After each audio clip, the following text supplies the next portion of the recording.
Hello, I'm Brian Fox.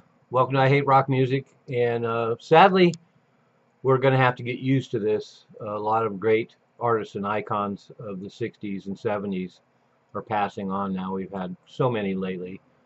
But today I want to talk about Terry Reid, who just died at the age of 75. Was just about to go on tour again, and he's gone, died of cancer. And what an interesting artist Terry Reid is and was. It's amazing. Over his long career, he only managed to release 6 albums in his lifetime. It's been augmented by some outtakes from the River album and a number of live things that are available.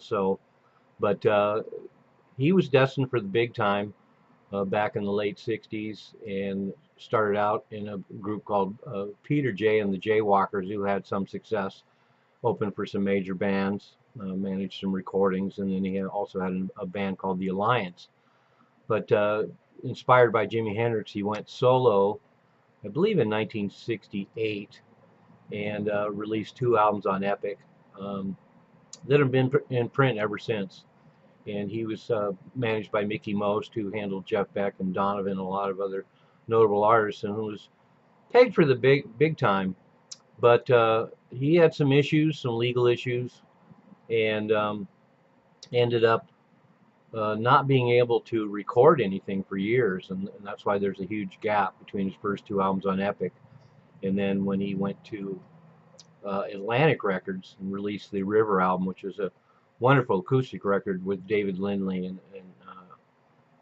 notable lineup, mostly acoustic music. And then he did an album called Driver on I think it was ABC Records. And then one of my favorites, I think it was 1976, Rogue Waves on Capitol.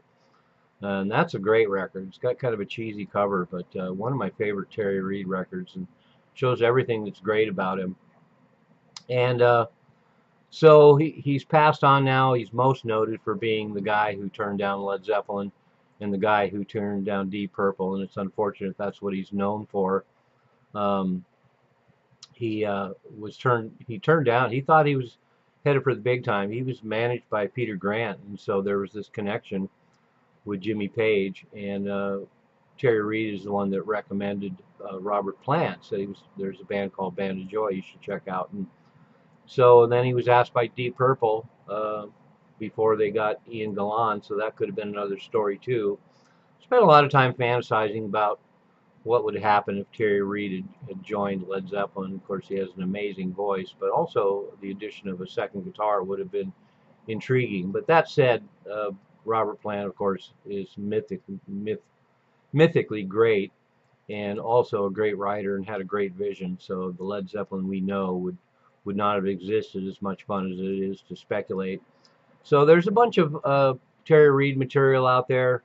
The records are available. There's some great stuff posted on YouTube, some live stuff, including an amazing show at the Fillmore East in 1968, and that one is well worth checking out. I'll post a bunch of Terry Reid below for those who haven't heard him or haven't looked up some of the live material that is on YouTube.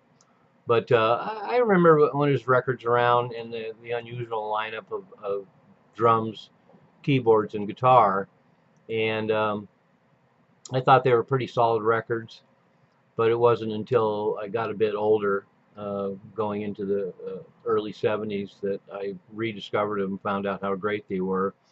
And of course, River was available in cutouts pretty soon after it came out, and I really kind of got more interested in Terry Reid again when Cheap Trick covered his song "Speak Now or Forever Hold Your Peace" on their first album, and did a great rendition of it. And Robin Zander certainly had some kinship to Terry Reid in some respects, but they called Terry Reid Super Lungs, and there's a good reason for it. What a powerful vocalist! What a singular vocalist amongst all the great British rock singers. I could almost suggest that only Robert Plant was better than him. And so what a great talent, what a great writer, what a great vision, and made a lot of incredible eclectic music. But rest in peace, Terry Reid. You will be missed. and I wish you had left a lot more work behind you for us to listen to, but the stuff we have is extremely wonderful. So Terry Reid, rest in peace. Thanks for watching I Hate Rock Music. I'm Brian Fox.